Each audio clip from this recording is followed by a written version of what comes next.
Hello, welcome everyone. Please welcome a special guest into our fourth episode of season 5 of the Journey Hub podcast. We have someone very special with us, someone who has more than 15 years of experience into marketing and advertising, paid media, working across agencies, publishing houses, agencies like Denshu Agents Network, now called Denshu International, to now being Accenture Song. She's currently serving as strategic director at Accenture Song, and it's a pleasure to meet you, Sonali. Welcome to the show. Thank you, Shreyas and Darina. It's a pleasure to join this initiative that both of you have started. I won't say I've watched every episode, but the ones that I watched, it's with great pleasure to see. It's a very commendable work that both of you are doing, and all the best for your future endeavors. Thank you so much, Sonali. Just wanted to point it out to our audience that today the views that Sonali is gonna point it out would be solely on her behalf, and not anything would not be related to Accenture in a song. So to start with, Sonali, the very first question that we wanted to put up is, if you can tell us more about your experience from being a specialist role to now being a strategic director, and why did you choose marketing as a part of your career journey? Right. Okay. So I'm going to go back a little bit. That's a great question. I started my journey, or I would say my professional career, actually on the other side, owning a business. I started in India, and I ran an art gallery, a business in fine arts, for Indian modern and contemporary arts. And I decided to take it online because all businesses were moving online. And once I took it online, nothing would sell. So it was like, how am I going to sell my paintings, right? And that's how I learned to manually index my site on Google and Netscape and other search engines. And then I learned SEO, and then naturally it moved on to paid search and stuff. So started as a business owner, got venture capitalist funding when I was 25 years old back in India. And then went on to run an art business for India's largest publishing house called Times of India. It was called India Times Art in those days. From there on, went on to join an auction house and manage their auction websites, publishing book sites, and because of my expertise in art, was doing a lot of other things with the auction house in the world of internet, right? Like taking everything digital. From there on, I moved countries, arrived in Canada, been a resident of Canada for about 15 years now. Started actually back from scratch as an account manager, and work with a lot of Fortune 500 and 100 clients along the way in retail, in CPG and financial technology, so banks, for example. Worked with some not-for-profit and NGOs. Learned the hard walk of digital. Went from SEOs, where we got all keywords, to no keyword data at all in SEO. It was just a sample set. Went through all those changes, where Google moved from the right hand, no ads on the right hand side, to just the top 4. Went on to local, hyper-local targeting and marketing with Google. So it's been an eventful journey. Learned a lot on the way, from people, from processes, from platforms. I think being a business owner back again a few years ago when I was running my own digital age practice, and again learned a lot on automation, data mining and stuff. Learned machine learning, and now working with Accenture Song and as a strategic director. So I won't say it's the end. I am somewhere in the middle of my journey, and lots more to come, hopefully. That's amazing. Oh my gosh, you've done so many amazing things and you learned so much. We are so lucky to have you with us today so you can share like such amazing journey with us. And honestly, I feel like it's very important for you like even to mention like all of those steps because I feel like they're all like super important and that's kind of what built that journey for you. So thank you so much for sharing. And right now in your position, I know like everything been like changing so much in the past years, like with COVID and first, like I feel like we were all going to the offices. Now we are all online. Now we don't know what's going on. I guess every company is different and there's a lot of information, a lot of turnover, like there's so many things happening. But what helps you to like stay motivated and focus, I guess, in your like at your job on a daily basis? So I would say the industry in itself is just so dynamic, right? Like the digital marketing industry there's something new that happens every day. There is a new insight that is shared by somebody every day. There is a new development that somebody will introduce, new tools that you come across. So the essence of the industry at its core is what keeps me motivated.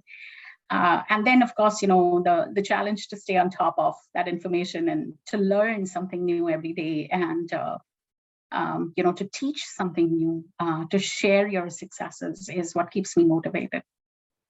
and that's a great answer, I think. And sorry for jumping in. I know she wanted to say something. Sorry. I'll quickly follow up now. So you mentioned staying on top of everything. And I definitely agree with you. Sometimes like even I'm going crazy with the amount of information and like I work with social media platforms is just like, oh my gosh, everything changing every day. Like you just need to make sure that you keep up. What do you do to stay on top of everything? Uh, I read. And I read a lot. I even if it means waking up an hour early, or taking a lunch break with something to read about, I do that. And again, it's the good thing is when you're interested in your field and if it's motivating you to this extent, it doesn't become drudge work like drudgery. It's not forced that, oh my God, I need to stay on top of things. It's more about, hey, let me read up about this or let me read about this new insight. So I read a lot. I listen to a lot of podcasts. And I talk to a lot of seniors within my industry because it's not sufficient to just build your own opinion.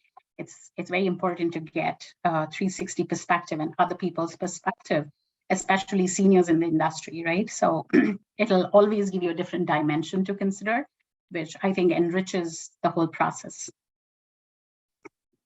Yeah, for sure. I mean, that question was really great, Tarina. Thanks for that, bringing that up, because that is something that you want to learn from Sonali for sure. I mean, I have to say this, having worked with her for a short period of time and known her personally. I mean, I learned from her for sure in those few months. And having said that, being at a director level or at a senior director or at a COO level, you always want to learn, and that is what this industry is all about. I 100% agree with Sonali, bringing those things in such a important frame of collaboration, that you want to focus one in one way, that you want to work on media and on platforms, and on other side you want to also learn about what is going to happen the next very next day. So that is day to day how you want to cope it with that, and you want to move on. So yeah, having said that, moving on to the next part, that as we were talking about everything in terms of media, now let us talk about people more. So who are those people who have been the most influential to you in your career till now? I'm at the cost of sounding um, mundane. I'm going to say my parents were the biggest influential people in my life. They taught me to stand up and do what I needed to do to get where I wanted to get. Always very, very supportive, and always very encouraging. And so I would say those were my biggest influences. I would put God next. I feel that faith keeps you grounded. So that's a big influence in my life. From a perspective on the professional front, I was always inspired by Steve Jobs. Again, sounds very cliche, but I really draw a lot from Steve Jobs. From his need for perfection to sheer grit and hard work, and having the hindsight, of connecting the dots. It's a famous speech that I hold very close to my heart. The other person that I find has had a very massive influence in my life is Avinash Kaushik, because I believe it's a data first world. Looking at your insights, analyzing performance and information in digital, it's a benefit, right, of the digital world, that you have data. And to be able to analyze that data and inform your strategy is something that I've learned over and over and over again from Avinash Kaushik. He's one person I want to work with sometime in my life, but I read every blog post, every post, every newsletter that he writes. So a lot of inspiration from him. My venture capitalist from my days back in India, Mr. Mahesh Murthy, is another person I draw a lot of inspiration from. I think he taught me one of my most important lessons about it doesn't matter how often you fall down, but it's how strong you get up and start walking is what leads you to grow and succeed in life. So yeah, I think those are my influences in life. That's great to hear. And honestly, I would say personally, like for me, my parents were like a great influence to me. And I think that's like something that you mentioned too. And honestly, I feel like over time you realize that they might be not only just person or one organization, or there might be a couple of people that influence you and they all impacted like differently on you on your journey. And that's great. Thank you so much for sharing. And also just like for the journey that we all have, like sometimes we have, I don't know, some regrets, or we don't, or we think that, oh, that's how I should have done that in the past, or I shouldn't have done that in the past. But right now, if you would look back in your past and when you were like 18-year-old, what would you tell yourself, maybe about how you would want to be different, or like how career-wise something you would want differently, what would be for you? I would say the biggest lesson I would teach, not just my 18-year-old, but even probably my 28-year-old self, because I feel like I've been learning all my life, is not to be so hard on myself. It's enough to be you. It's enough as long as you're giving something your 100%. So I would say be less hard on myself, and I would say don't take failures so seriously. Give it less weightage than it deserves. Nothing more than as a learning lesson.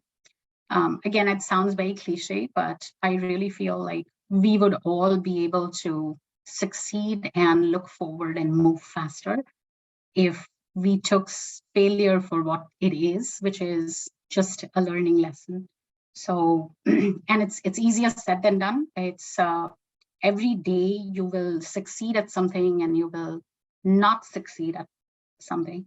But to take it as a learning lesson and move on is, I think, the biggest message that I would give my 18-year-old self.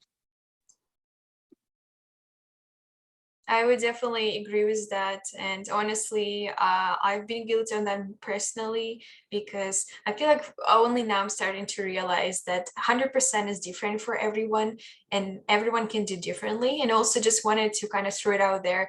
I started reading a book about happiness.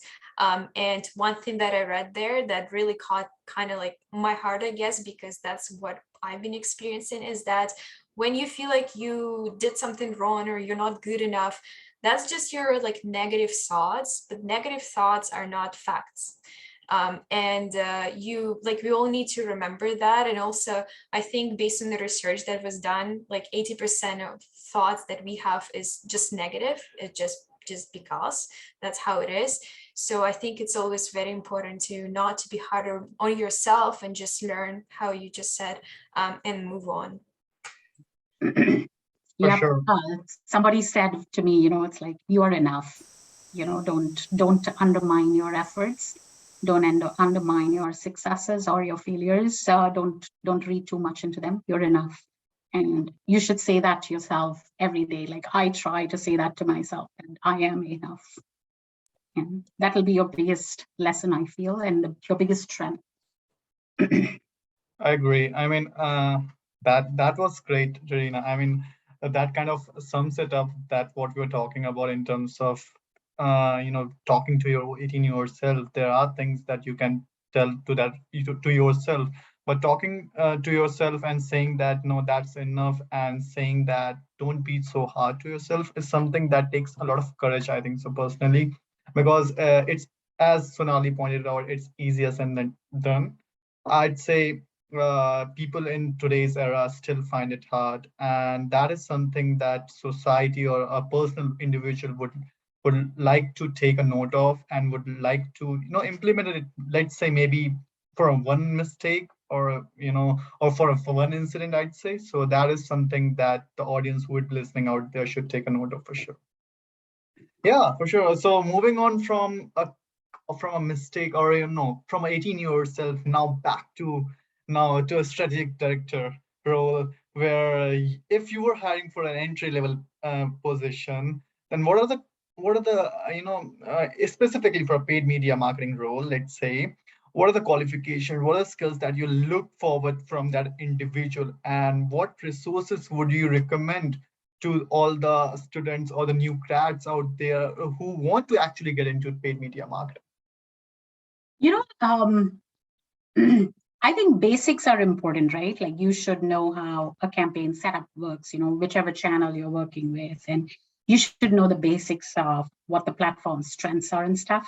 So I don't want to go into that, but really what I look for, say for my team members, right, to hire people for my team is their attitude.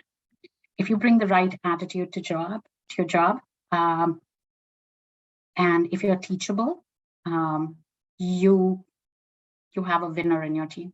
You have already succeeded because you have that approach, like, okay, let me figure this out, right, like, or let me fix this, let me understand this better. So I look for the right attitude. As they say, skills can be acquired. Attitude is something which is inborn in you, so you should always I always look for the right attitude, um, by which I don't mean that you need to work 12 or 18-hour days and stuff, but the mindset that you come to is what is always a winning mix in a person. So, you can read up skills, you can learn from people, you can attend classes, you can do all of that. Attitude is the one that gets jobs, actually. Thank you so much for this point. And also, quick follow-up question, actually, too. As always, I think Shreyash pointed out that I'm very popular for asking too many questions after questions. So apologies for that. But just like something just came to me. I was talking to like a student from Seneca College like the other day. He wanted to have an informational chat with me, and he was looking for internship. And he said that, oh, I'm looking for internship, I don't really have any experience, like I was like a brand ambassador like at Seneca, and I was a good student. And I'm always like, I get some rejection sometimes, and I'm always trying to understand, like, oh, who were like the other candidates, like, is there anything I've done wrong? And what he mentioned to me, and I didn't really have an answer for that, he said that sometimes like what happens is the other candidate who would come to like a job interview, for example, they had a little bit more experience, and maybe they came from somewhere else and they just had that experience, and right now they're in college and they need an internship. Sometimes that happens too. So do you think that like based on the industry, sometimes the priority would kind of go to the person who would have more experience, or would it still be like an attitude? Because like in my opinion, and that was experience in some other places I worked with, that like we were looking for someone who would be just a good fit, like we would not care about the experience. But do you think that's important factor? Because I felt really bad for that person, because he was like, I'm trying so hard and I'm not sure, maybe they're just not choosing me because I don't have that experience. So do you think internships require experience in this time? This actually reminds me, your question reminds me of all the LinkedIn feeds that I read about, entry level position requiring 3-year job experience. So it's what people are looking for. Like, why would an intern have a 3 years experience unless, they've come from some other place, and they're looking to break into the Canadian market? Yes, you might get lucky with those kind of things. But an intern out of a university should not be expected to have any experience. Having said that, if you're going for a particular interview, it always helps to read up a little bit, on what the job expectations are, who the person is who's going to be interviewing you, or the company that you're interviewing for, because it shows that you took the effort, right? You made the effort to understand what you're going to get into and whether it works for you, and having those questions ready, for your interviewer. So you don't, again, I cannot speak for everybody, but if an entry level, if an internship requires 3 years of experience, then it's not an internship. And I would say you should tell this person who reached out to you to not, again, be so hard on himself, and understand the disconnect between what was written and what was being asked for. So again, don't be too hard on yourself. Make the effort to understand what you're getting into and ask your questions. You'll find the right mix. Thank you so much. No, I'll let that person know that he needs to watch this episode to hear the answer to this question. Thank you so much for sharing. And I guess we just have not a lot of time right now, but one of the important question, I think it's about like COVID-19. It changed all of us so much. And how did it change you as a leader, the person who's in the industry right now, or maybe even something that personally changed to you, and how were you able to adjust to can I say post COVID-19 word? I don't know if I can say yes, that. You can, maybe, yes. I guess. I'm going to be very frank with you over here. I was a workaholic before COVID. And when I was stuck at home, it took me some time to sort of come to terms with it, that I didn't have a place to go to early in the morning, because it was a routine. It's like my drive into work, was all about myself and building myself up and preparing. And then I was working and interacting with people and stuff. So it was very difficult, those initial few weeks. But I think what COVID taught me was a work-life balance, right? It taught me that it's okay to take that 1 hour lunch break, even though you're sitting at home. And it is okay if you stop work at 5 and have yourself a life. You don't need to feel guilty that, I would have spent 1 hour in the traffic. I'm going to put that work time into my work, right? These are not good. These are not good, healthy habits. So it taught me work-life balance. And I think the most important lesson which all of us learned is not to take anything for granted.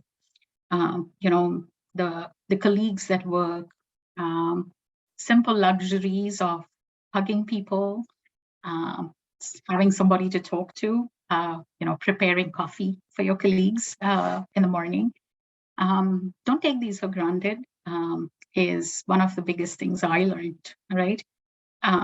So yeah, I mean, COVID taught all of us something. For me, these were the two things I looked at. No, for sure. I mean, 100% agree there, Sonali. I mean, the human connect is so important. I always talk about it. And every episode, I used to say this statement that human connection is so important. You want to meet with the human because that is what the kind of world that we're living in. It requires that connection because you want to feel different from what we were when COVID started. I kind of face the same things that you mentioned. I 100% agree. I can't deny a single thing, work-life balance. Because when I started my internship back in 2020, when it was actually COVID, where I actually met Tarina, I was like, I myself was not like taking an hour lunch. I was being another workaholic. I mean, I do understand, and now being in a position where I can actually balance my life now is I'm in a better position. So 100% there in those kind of views, and specifically with all the people out there. I know it is now the so-called post-COVID, and it would be 100% sure. I hope so. Really, by January, let's say 100% post-COVID. But it is an important thing that even if you are working from home for the next 6 months, you need to make sure that you're doing that work-life balance. So yeah, and that kind of brings us to our last question for this episode, which is I think so it's a very important question too. So, what advice do you give someone who want to pursue a career similar to yours, and to all the young marketeers who are out there, or who are just graduating from or post graduating from a school?